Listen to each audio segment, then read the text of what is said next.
Let's take a look at a German-made microbrand diver's watch with a real super compressor and other interesting features. Here on Adventures with Time.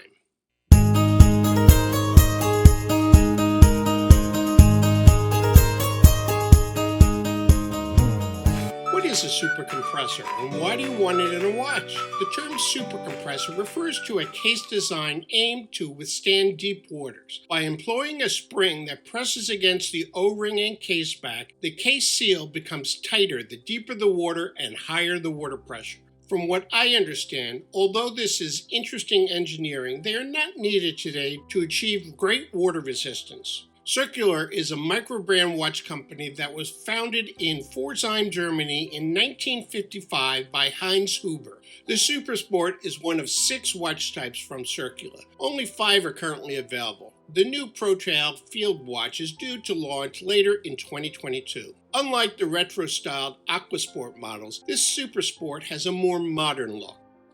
Let's take a quick look at all the specifications of this watch. This is a 40mm wide watch case with a thickness of 13.3mm and a lug-to-lug of 46.5mm. The model I have is on a bracelet with a 20mm lug width and size for my 7 7/8 inch wrist weighs in at 169 grams. The Supersport has a screwed-down loomed movement crown at 4 o'clock and a 120-click unidirectional push-pull crown at 2 o'clock. With a sapphire crystal, which has anti-reflective coating on both sides and the embossed case back, this watch has 300 meters of water resistance. You get Super Luminova C3 X1 on the hands, indices, and bezel.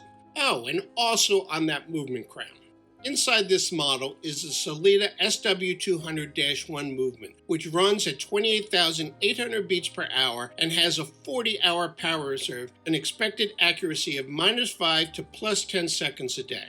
The Supersport is available in 4 colorways, some available with the elaborate grade version of the SW200 movement. You can select to have either a rubber strap or this stainless steel bracelet. Both this gray and the red model are limited to 99 numbered pieces. There are also black and petrodile models which have a date function. This limited edition gray model on bracelet retails for 671 euros and roughly $720 at the time of this filming. Enough with the specifications. Let's dive into this watch's design and aesthetics. Get it? Dive into a diver's watch? Okay, I'll keep my day job. The first thing one notices is the dual crowns. Why 2? Because this watch has an internal diver's timing bezel which is driven by the crown at 2 o'clock. Just like external bezels, this has 120 clicks and only moves in one direction so that you can't accidentally shorten the elapsed dive time. And yes, it does have actual click stops. The bezel mechanism does appear to be looser than what I've experienced in external bezels, yet after wearing this watch all day, the bezel didn't move on me at all.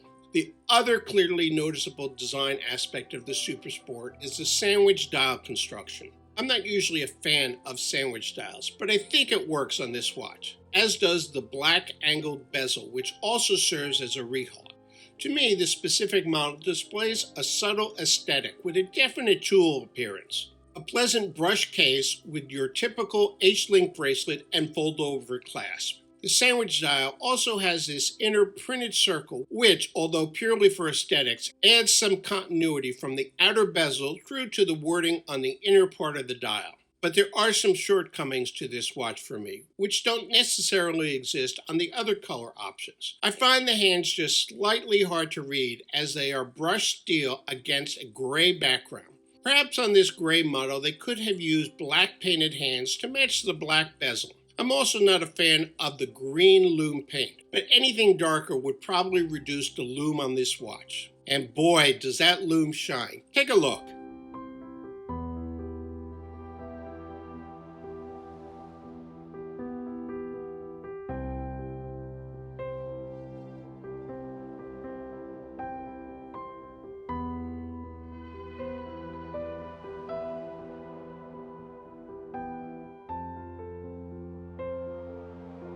Tell me, what do you think about the crown that operates the inner bezel? I thought it might bother me, but once I've worn this watch for some time, it becomes inconspicuous. And unlike the inner bezel on my Seiko Alpinist, this one doesn't seem to move from just wearing the watch.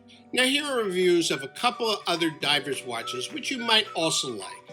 Thanks for watching, and I'll see you in my next episode.